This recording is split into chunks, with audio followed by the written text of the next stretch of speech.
Hello everyone, আমি প্রিয়াঙ্কা চলে এসেছি নতুন একটা ব্লগে। ভেবেছিলাম এই ব্লগটা হয়তো পোস্ট করাই হবে না। হ্যাঁ, আমি পায়েস রাঁধছি, মানে এটা আমার বার্থডে ব্লগ। 3 নম্বর যে সেলিব্রেশনটা করা হয়েছিল, যেটা বাড়িতে করা হয়েছিল, সেটারই এটা ব্লগ। তখন ঠান্ডাও ছিল, তাই আমি সোয়েটার পরে আছি। আসলে মার শরীর অসুস্থ থাকার জন্য নিজের পায়েস নিজেই রান্না করেছি। তারপরে সকাল থেকে এইসব গোছাচ্ছি, যেহেতু বাড়িতে বলেছিল করা হবে। আমার কোনো ইচ্ছাই ছিল না বাড়িতে করার, তাও মা বাবা জোর করে বাড়িতে করালো। তো তারপর রেডি হতে বসেছিলাম, আর এই যে আমাকে ফেলে ওরা খাচ্ছিল, এই যে আমি রেডিও হয়ে গেলাম। তারপরে আনলো ওরা কেক, আর জানি না কেন আমার মাথা সবসময় খুঁজেছিল সারাদিন। মাছ লেগে গেছে, দেখে বুঝে গেছে।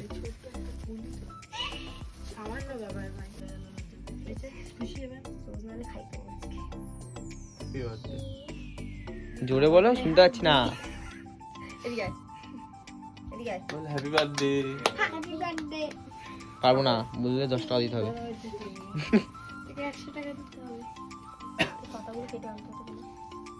তাও সন্তুষ্ট না।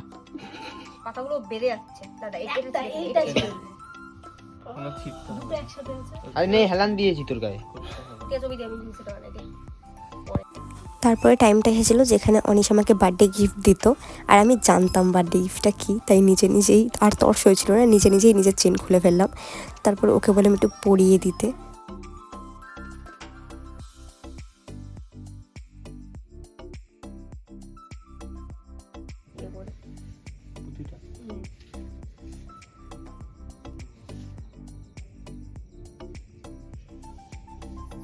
ঠিক আছে। এটা ঠিক আছে।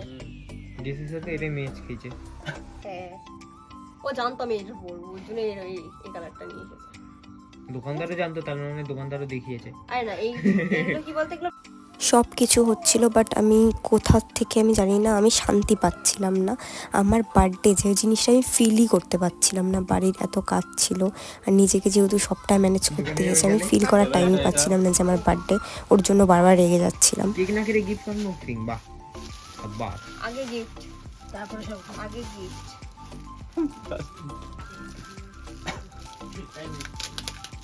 ও হ্যাঁ, ও তো দিঘা থেকে তাকিয়ে তো ভুলেই গেছি আমি। ও সরি, ভালোই তুই মাঝে মাঝে আমার ভুলে যাস। ভুলেই গেছি। কেক কাটতে তাড়াতাড়ি আয়। ও পার্স। এটা দিতাম না। তাই তো প্রেমের গান। তোমাকে বললো সীতা হাত দিতে। ওরকম সীতা হাত দিয়ে দেবে তারপর। দেখ মানে এর মধ্যে ডলার মালা দিয়েছে, খোলা খোলা লাগছে।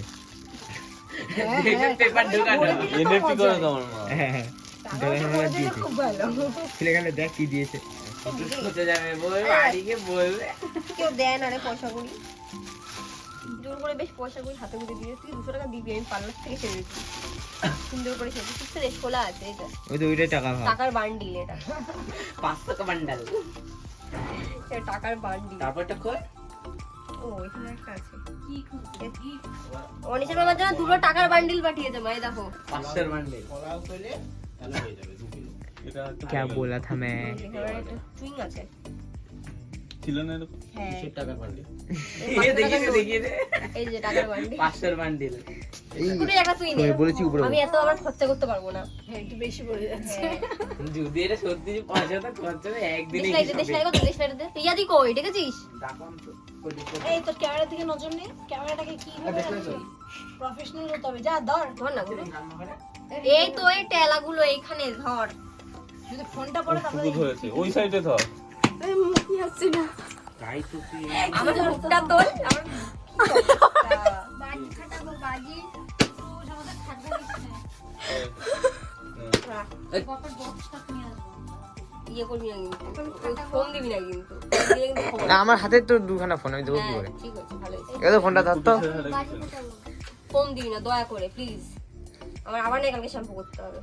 এই বার্থডে ফোন দেবে না তো কোন না না, দিন থেকে কাটতে হ্যাপি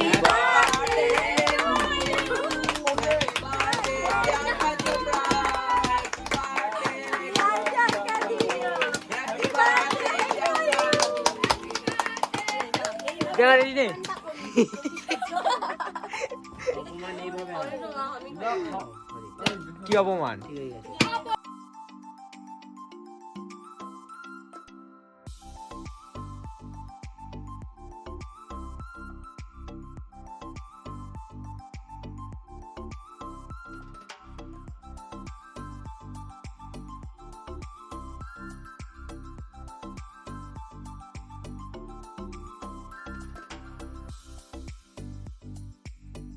সব ঠিকঠাক হলো, কেক টেক কাটলাম, কিন্তু এই পজিশনে আবার গেল মাথাটা গরম হয়ে। কারণ এই যে কেক মাখামাখির ব্যাপারটা আমার একদম পছন্দ হয় না। মানে আমি লোকের বার্থডেতে মাখাবো, কিন্তু কেউ যদি আমাকে কেক মাখায় আমার জিনিসটা পছন্দ হয় না।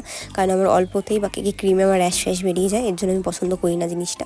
তো এখানে আবার আমার মাথা গরম হয়ে গেলো, অনিশের সাথে আমি ঝগড়াও শুরু করে দিয়েছিলাম। তো তারপর শেষ হলো বার্থডের সব মুহূর্ত, আর রাত্রে আমরা এগুলোই খেয়েছিলাম।